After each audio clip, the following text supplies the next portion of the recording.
Ini ang GMA Regional TV Early Edition.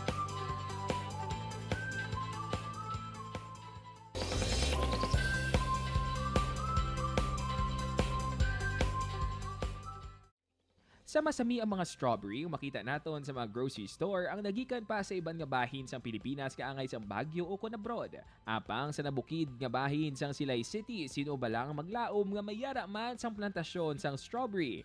Ini ang isa lang sa mga proyekto sang Ikaw Ako Foundation nga ginapamunuan subong ni Leo Canson, kaupod kay RG Villarenia, nga eksperto sa strawberry farming. Ila nahimo nga posible nga magproduser sang strawberry nga nagikan lang sa Silay City, Negros Occidental.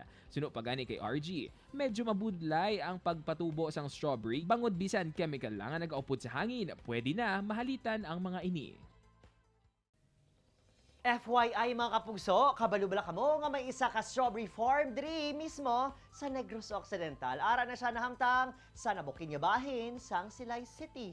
Tilawan tabi kung mahagpok, matamis, o kung medyo maslom ang ila strawberry nga ginatanyag. We will be joined by Leo Canson, chairman sa Ikaw Ako Foundation, gikan sa Dakbanuang Silay. Sir Leo, good morning and welcome to GMA Regional TV Early Edition. Good morning, Adrian. Good morning sa aton mga televiewers. Anong rason gani kitawag ini Ikaw Ako Foundation in the first place? Ang Ikaw Ako Foundation, Okay. nagsugod sa 1997. So, up to now, mga 24 years na kami nga nag-exist diri sa Negros Occidental sa iban nga part sa Pilipinas. No, nga Ikaw Ako Foundation nagapakita sang amon nga mabaskog nga relasyon between sang aton nga mga partner sa Japan kag Pilipinas. So that's why gintawag kita nga Ikaw Ako Japan Negros Partnership for Environmental Protection.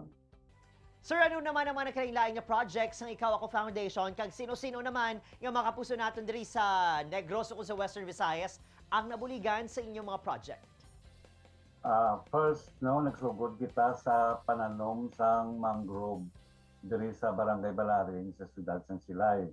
No, nagsugod kita sa 1997 pananom, and then later on nag-expand ang aton nga project sa iban nga bahin sang Negros Occidental.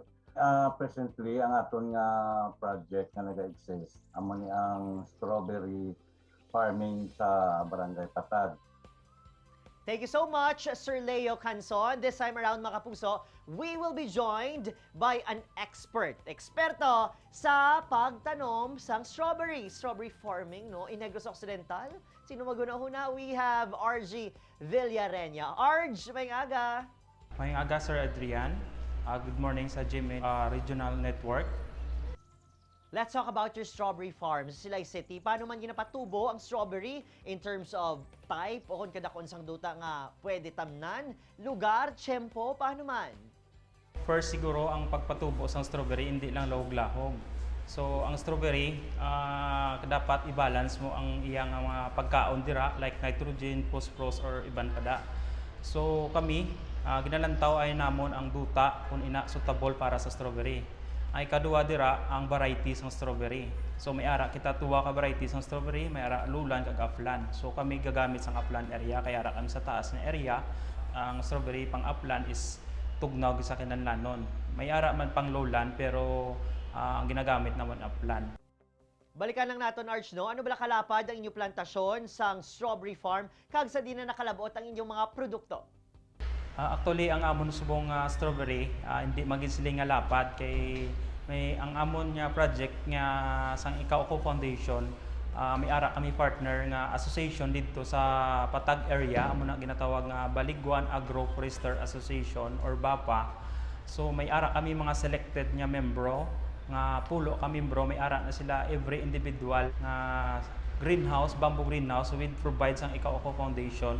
So every membro may ara na sila more or less mga 300 ka puno.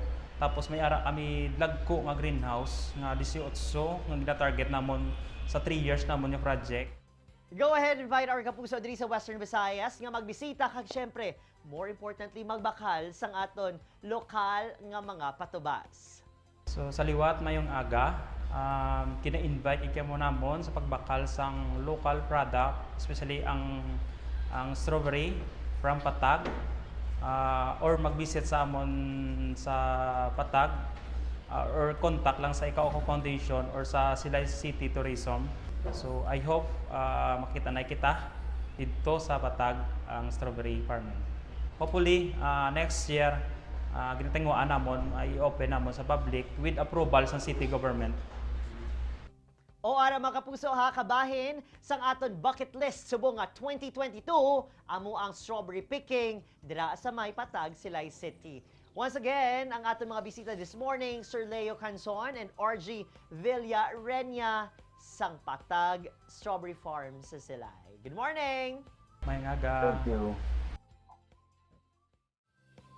O, dira lang kamo ha, padayon lang magtutong mga puso kay ang bakulod no nya composer nga makaupod dangin nyo na makilala sa pagbalik sa inyo paborito nga programa kunaga, GMA Regional TV Early Edition. Ini ang GMA Regional TV Early Edition.